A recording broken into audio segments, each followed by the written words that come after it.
যারা ছাত্র যারা পড়াশোনা করে তারা সাধারণত দুই রকম। যাদের সংখ্যা বেশি তারা সাধারণত নসিহত শোনার পরে সেটাকে অত সিরিয়াসলি নেয় না, মানে যে আমল করতে হবে এই নসিহত অনুযায়ী এরকম করে না। তাদের জন্য নসিহত হলো যে এরকম না করলে, সেই নসিহত গ্রহণ না করলে, তার অনুযায়ী আমল না করলে তোমার ক্ষতি হবে, যেই ক্ষতিটা তুমি পরবর্তীতে অবশ্যই বুঝতে পারবে এবং আফসোস করবে। এটা সত্য। যারা পড়াশোনার সময় পরিশ্রম করেনি, খেলাধুলা করেছে, তারা নিজের সেই দুর্বলতার কারণে শেষ জীবন পর্যন্ত অস্থির হবে, পেরেশান হবে, অনেক জায়গায় লজ্জিত হবে, অপমানিত হবে। এবং যারা পরিশ্রম করেছে তাদের সংখ্যা কম আর তাদের অবস্থা ভালো পড়াশোনার পরে। তো চেষ্টা করতে হবে যে যেই ছাত্ররা পড়াশোনার বিষয়ে আগ্রহী তাদের সাথে উঠা বসা করি, এবং যখন পড়তে এসেছি তো ভালোভাবে পড়ি। পড়াশোনার সময় কয়েকটি কথা খেয়াল রাখবে যে পড়তে পড়তে যখন কোনো বিষয় বুঝতে পারবে না ওই জায়গাটাকে আন্ডারলাইন করবে কিংবা ঘিরে দিবে কিংবা দাগ দিয়ে দিবে, এবং ওইটাকে না বুঝে এগিয়ে যাবে না। সে 1 বছর পরেও সেই বিষয় যদি আমাকে জিজ্ঞেস করতে হয় যেন আমি করি। ভালো ছাত্রদের বৈশিষ্ট্য যে সেটা তারা দাগ দিয়ে রাখে কিংবা এক জায়গায় কোনো কাগজে নোট করে রাখে যেগুলো এগুলো বুঝতে পারিনি, আল মাসাকিল আল মাসাইল আল্লাতি আশকালাত আলাই, তারপরে সেগুলো নোট করে রাখলো। যখন কোনো যোগ্য একজন আলেম কাউকে পেল, শেখ আমার কাছে কিছু প্রশ্ন আছে, 1/2 ঘন্টা সময় দেন, এক এক করে জেনে নিল। আসসালামু আলাইকুম ওয়া রাহমাতুল্লাহি ওয়া বারাকাতুহু। আলহামদুলিল্লাহ ওয়াসসালাতু ওয়াসসালামু আলা রাসূলিল্লাহ ওয়া আলা আলিহি ওয়া আসহাবিহি আজমাইন। সম্মানিত শ্রোতামণ্ডলী, আসলে আপনাদের ভালোবাসা যে আমি আজকে আপনাদের সামনে বসে আছি। আল্লাহ তাআলা আমাকে তৌফিক দান করুন যে যেরকম ধারণা রাখেন বা রেখেছেন বা বুঝতে পেরেছেন, আল্লাহ তাআলা যেন সেই স্থানে সেই পর্যায়ে আল্লাহ তাআলা আমাকে পৌঁছান।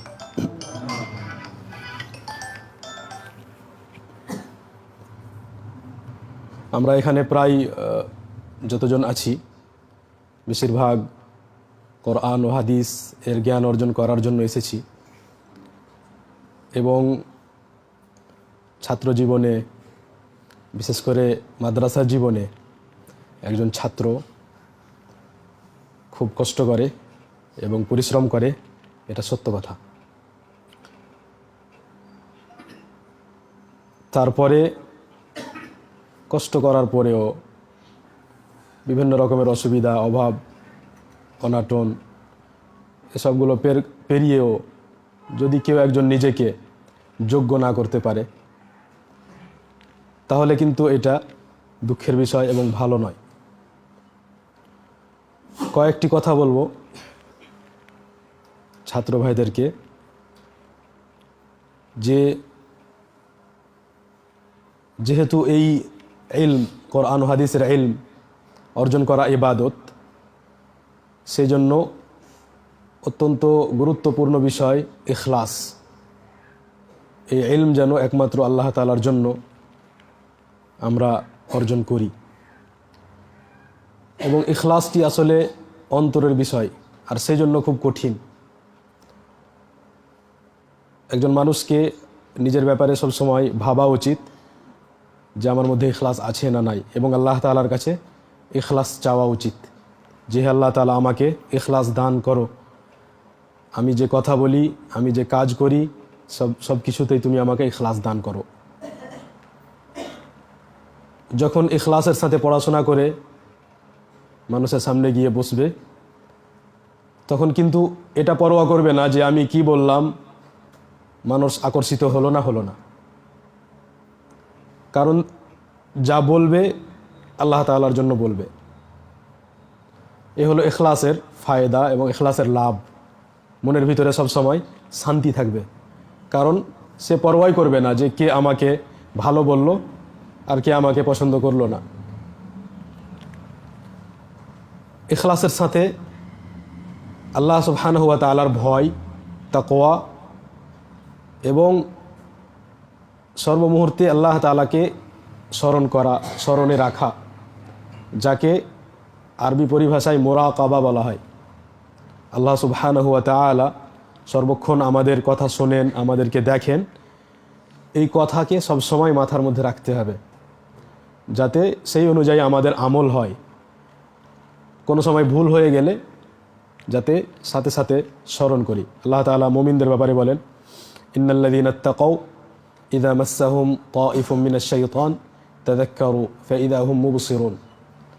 যে যারা তাকওয়া পরায়ণ তাদের অবস্থা হলো এই যে যখন কোনো সময় শয়তানের কোনো ওয়াসওয়াসা তাদেরকে স্পর্শ করে, কোনো ভুল কাজ তাদের দ্বারাই হয়ে যায়, তখনই তারা স্মরণ করে সে গুনাহের শাস্তির কথা, আল্লাহ তাআলার সম্মানের কথা, যে আমি কার বিরোধিতা করলাম, কার নাফরমানি করলাম, কত বড় ভুল কাজ করলাম।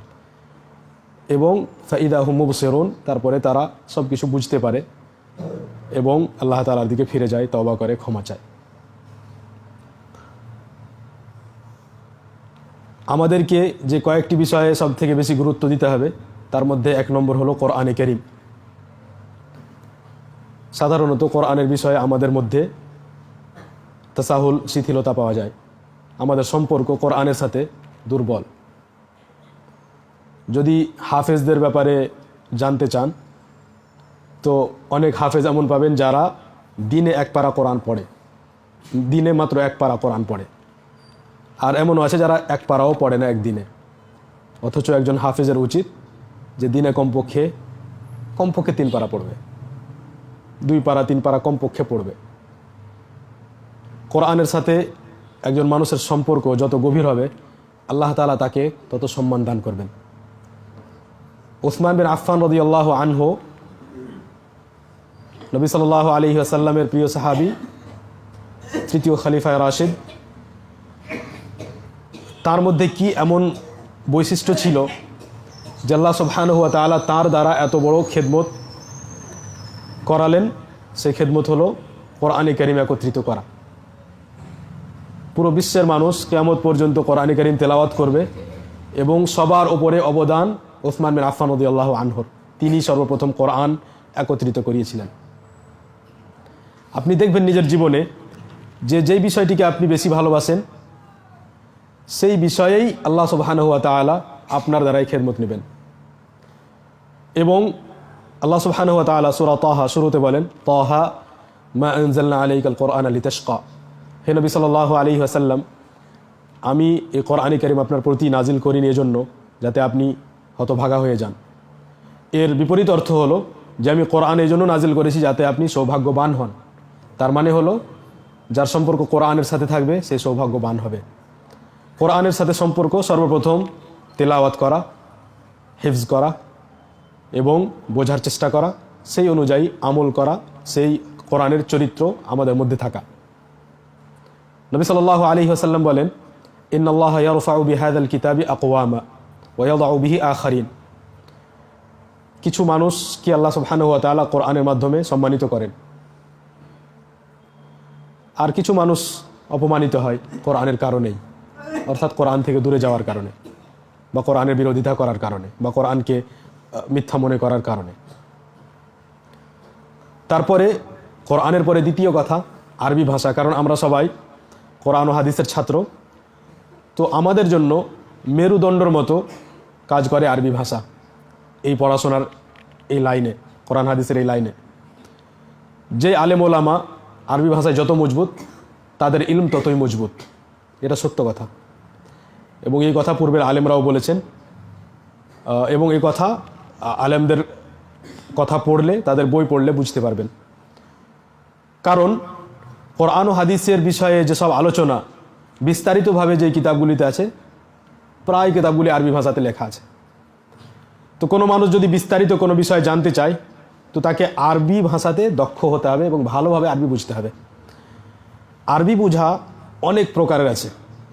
যারা ইউনিভার্সিটিতে আরবি পড়ে, যারা কোরআন হাদিসের আরবি পড়েনি, আলেম ওলামার কথা পড়েনি, তারা কিন্তু আলেম ওলামার কথা বুঝতে পারবে না যতই আরবি ভাষা ভালোভাবে বুঝে। সে আরবি ইংরেজি পেপারকে আরবি করতে পারবে, আরবি পেপারকে ইংরেজি করে দিতে পারবে, কিন্তু আলেম ওলামার কথা বোঝা এটা একটা আলাদা বিষয়। তেমনি যেমন ইংরেজি এবং মেডিকেল সায়েন্সের ইংরেজি, তেমনি আরবিরও বিষয় আছে। তো আমাদেরকে আরবির বিষয়ে এবং আলেম ওলামার কথা বোঝার বিষয়ে দক্ষতা অর্জন করতে হবে। কি এমন করা যেতে পারে যে আমরা আলেম ওলামার কথা ঠিকভাবে বুঝতে পারবো এবং এতটা যোগ্যতা আরবির বিষয়ে আমাদের মধ্যে থাকতেই হবে। গ্রামার পড়ে হোক, আরবি সাহিত্য পড়ে হোক, এবং আলেম ওলামাকে জিজ্ঞেস করে হোক, বা আরবিতে যারা ভালো তাদের সাথে তাদের সংস্পর্শে থেকে হোক, যেভাবেই হোক না কেন করতেই হবে, যদি এই বিষয়ে বা এই লাইনে ভালো যোগ্য একজন আলেম হতে কেউ চায়। আর আরেকটি কথা যেটি হলো ইবাদত এবং জিক্র আজকার। নবী সাল্লাল্লাহু আলাইহি ওয়াসাল্লাম ওসিয়ত করেছেন, লা ইয়াজালু লিসানুকা রাতবান বিযিকরিল্লাহ, তোমার জিহ্বা যেন সবসময় আল্লাহ তাআলার স্মরণ ও জিক্রে ভেজা থাকে, সবসময় যেন তোমার মুখে আল্লাহ তাআলার জিক্র থাকে। কোনো সময় সুবহানাল্লাহ, কোনো সময় আল্লাহু আকবার, কোনো সময় লা ইলাহা ইল্লাল্লাহ, কোনো সময় লা হাওলা ওয়ালা কুওয়াতা ইল্লা বিল্লাহ, এবং বেশি বেশি ইস্তিগফার, আস্তাগফিরুল্লাহ ওয়া আতুবু ইলাইহি। আমরা মদিনায় এমন শেখকে দেখেছি যিনি হাদিস পড়াচ্ছেন, তার মাঝখানে যখন একটু সময় পান, 2 মিনিট 1 মিনিট সময় পান কোনো কারণে, বা হয়তো ছাত্র ওই সময় হাদিসটি পড়ছে, ওই মাঝখানে তিনি আস্তে আস্তে আস্তাগফিরুল্লাহ ওয়া আতুবু ইলাইহি পড়েন। এবং আল্লাহ সুবহানাহু ওয়া তাআলা যখন কারো মর্যাদা বাড়ায়, তো অবশ্যই এই কথা মানতে হবে যে তার আল্লাহ তাআলার সাথে কোনো বিশেষ সম্পর্ক আছে। এবং এই বিষয়টির ওপরে আমাদের সকলকে বেশি বেশি ভাবতে হবে এবং চেষ্টা করতে হবে। আলেমগণ বলেন যে প্রত্যেকটি মানুষের কিছু এমন আমল থাকা উচিত যেটা গোপন আমল, কেউ জানে না, একে বলা হয় খাবিয়া। প্রত্যেকটি মানুষের যেন এমন কিছু আমল থাকে। সালাফের মধ্যে এমন এমন মানুষ, এমন এমন আলেম ওলামা ছিলেন যিনি 20 বছর 30 বছর ধরে তাহাজ্জুদের নামাজ পড়তেন, তার স্ত্রী পর্যন্ত জানতো না। তো কোরআনে কারীম, আরবি ভাষা এবং ইবাদত, জিক্র, আজকার, এই তিনটি আমি নিজের প্র্যাকটিক্যালে এভাবে বলি যে যেই বিষয়গুলো গুরুত্বপূর্ণ সেগুলোকে লিখে নিজের চোখের সামনে কোনো জায়গায় লাগিয়ে দেওয়া উচিত, যাতে সবসময় আমার চোখের সামনে পড়ে। আজকে ডিজিটাল যুগ, মোবাইলের মধ্যে এত সুন্দর অপশান আজকে পাওয়া যায় যে আপনি নোটের মধ্যে যেই কথাগুলি আপনি প্রত্যেকদিন স্মরণ করতে চান যে আমার এগুলো লক্ষ্য, টার্গেট, সেগুলো নোটে সেট করে দেন এবং তার সাথে অ্যালার্ম লাগিয়ে দেন। ওই সময় আপনাকে প্রত্যেকদিন স্মরণ করাবে যে এটি আপনার টার্গেট। তো মোবাইলের মাধ্যমে করতে পারেন এবং কোনো কিছুতে লিখেও করতে পারেন। এই কথাগুলোকে সবসময় সামনে রাখতে হবে।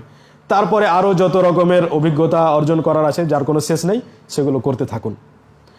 যারা পড়াশোনা করে তারা সাধারণত 2 রকম।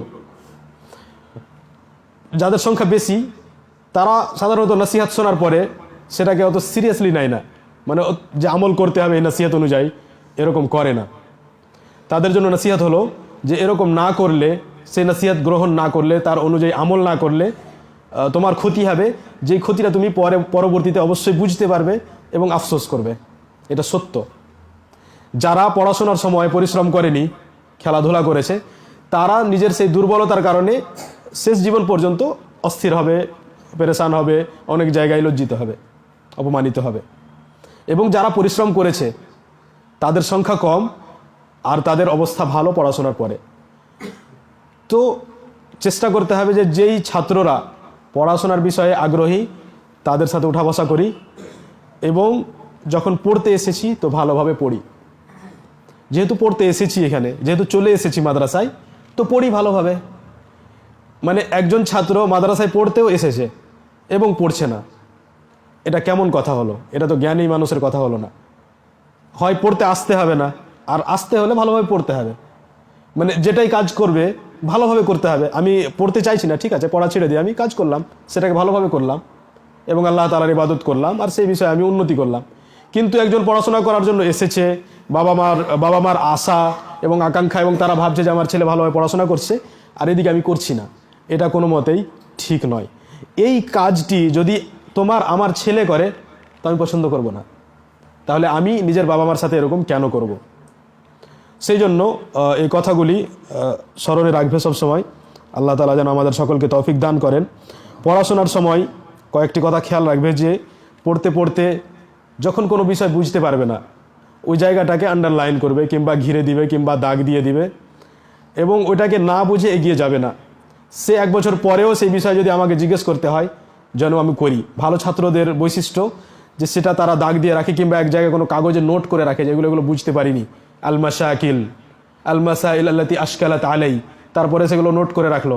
যখন কোনো যোগ্য একজন আলেম কাউকে পেল, শেখ আমার কাছে কিছু প্রশ্ন আছে, 8 ঘন্টা সময় দেন, এক এক করে জেনে নিল। এরকম করবে, না বুঝে এগিয়ে যাবে না।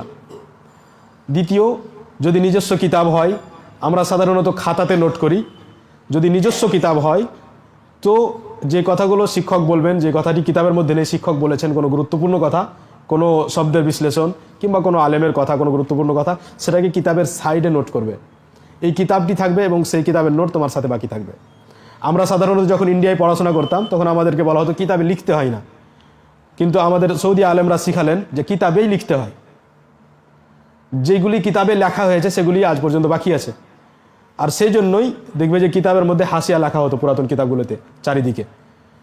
তো এটা ভালো জিনিস, কোনো কিছু না বুঝে এগিয়ে যেতে হবে না এবং কিতাবে নোট করতে হবে।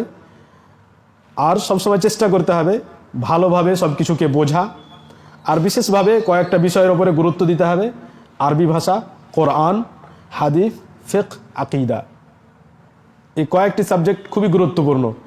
আর যখন মাদ্রাসা থেকে বের হবে তখন শুধু 2 ধরনের প্রশ্ন আসবে, আকীদা এবং ফিকহ। তবু আকীদা কম, ফিকহ বেশি, মানে মাসআলা মাসাইলের ব্যাপারে বেশি প্রশ্ন আসবে মানুষের তরফ থেকে, এবং মাঝে মধ্যে আকীদার বিষয় আসতে পারে। তো এই 2টি বিষয়ে আমাদের অত্যন্ত দক্ষ হতে হবে। আর তার সাথে সাথে যেগুলো উলুমুল আলা, উসুলুল ফিকহ, মুস্তালাহুল হাদিস এবং আরবি ভাষা বোঝার জন্য নাহু সারফ, এই কয়েকটা সাবজেক্ট, এগুলোতে মজবুত হতে হবে। এবং নিজের একটা টার্গেট সেট করতে হবে যে প্রায় 10 পর্যন্ত কিংবা 11 পর্যন্ত আমার যেন আরবি ভাষাতে আর কোনো অসুবিধা না থাকে, যেন ওইখানে আর আমাকে পরিশ্রম না করতে হয়। এমন না হয় যে আমি পাস করে বেরিয়ে যাচ্ছি এখান থেকে, কিন্তু আমি আরবি ভাষা ঠিকভাবে বুঝি না, বলতেও পারি না, লিখতেও পারি না। এবং আরবির বিষয়ে আরেকটি কথা বলবো, যেটা অনেক জায়গায় বলেছি এবং সাধারণত গ্রহণ করে না, কারণ আজামি যারা, ওরা আরবি উচ্চারণ ঠিকভাবে করতে পারে না। তো ওদেরকে যখন বলা হয় যে আরবিকে আরবির মতো ঠিকভাবে উচ্চারণ করতে হবে, যেমন হাফিজ কোরআন পড়ে তখন সুন্দরভাবে পড়ে, তাজবিদ সহকারে উচ্চারণ ঠিক করে, তো আবার ওই হাফিজ যখন আরবি বলে তখন কেন ঠিক করে বলে না? আমাদের শিক্ষক শেখ আসাদ আজমি বলতেন, এই কথাটি বলতেন যে আরবি যখন বলবে, যেহেতু আরবি, তো সেই সময়ও মাখরাজ অনুযায়ী তাজবিদ সহ বলতে হবে আরবি ভাষাকে, তো শুনতে ভালো লাগে। যেমন যদি আমি বলি কাইফা হালুকা ইয়া রাজুল, ওই কথাটাকে যদি আমি সাধারণভাবে বলি আমাদের মানে উর্দু বাংলার হিসাবে কাইফা হালুকা ইয়া রাজুল, মানে হয়তো সম্পূর্ণ হলো না আমার, কিন্তু যখন আরবির টোনে বলবেন কাইফা হালুকা ইয়া রাজুল, তো শুনতে ভালো লাগবে। তো যারা এখনও ছাত্র পড়াশোনা করছো, এই কয়েকটা বিষয়ের উপরে গুরুত্ব দিবে, আরবি ভাষা, কোরআন, জিক্র আজকার, কওয়ায়েদ, উসুলুল ফিকহ, মুস্তালাহুল হাদিস এবং আকীদা ও হাদিস, এবং আলেম ওলামার কথা বুঝতে পারা। আলেম ওলামার কথা বোঝাতে 2টি বিষয় সহযোগিতা করে, একটা হলো পরিভাষা বোঝা, মুস্তালাহ বোঝা, আর দ্বিতীয় আরবি ভাষা। মানে আরবি ভাষা যদি মজবুত থাকে তাহলে আলেম ওলামার কথা বোঝা যাবে, কিন্তু শুধু এটা যথেষ্ট নয়, তার সাথে সাথে পরিভাষা যেন আমরা বুঝি, জানি। যে যেমন কোনো জায়গায় ব্যবহার করা হলো যে হাদা ফিহি নজর, তো নজর মানে কি? এখানে নজর মানে দেখা নয়। তারপরে হাদা ফিহি খরকুন লিল ইজমা, এখানে খরকুন লিল ইজমা এর মানে কি হলো? এরকমভাবে সব মুস্তালাহ যেগুলো ব্যবহার করেন আলেম ওলামা। হাদা ফিহি দৌর, দৌর মানে কি? দৌর মানে তো আসলে ঘোরা হয়, চক্কর লাগা, কিন্তু এখানে তো ঘোরার অর্থ নেই। এই ধরনের মুস্তালাহগুলো যখন যত বেশি বুঝবে ততই ভালোভাবে আলেম ওলামার কথা বোঝা যাবে। আল্লাহ তাআলা যেন আমাদের সকলকে তৌফিক দান করেন। যে কয়েকটি কথা বললাম সেই কথাগুলোকে সাজিয়ে নেবে একসাথে, এক একটা করে। প্রায় যেগুলো জরুরি কথা সেগুলো আমি বলার চেষ্টা করেছি। শুধু যদি হেডিংগুলো বুঝে নাও যে হ্যাঁ এই কাজটি আমাকে করতে হবে, তাহলে ইনশাআল্লাহ একজন সফল ছাত্র হয়ে এবং সফল একজন যোগ্য একজন আলেম হয়ে বের হবে এই মাদ্রাসা থেকে ইনশাআল্লাহ। আল্লাহ তাআলা যেন আমাদের সকলকে তৌফিক দান করেন। সাল্লাল্লাহু সাল্লাম ওয়া বারাকা আলা নবিয়িনা মুহাম্মদ ওয়া আলা আলিহি ওয়া আসহাবিহি আজমাইন।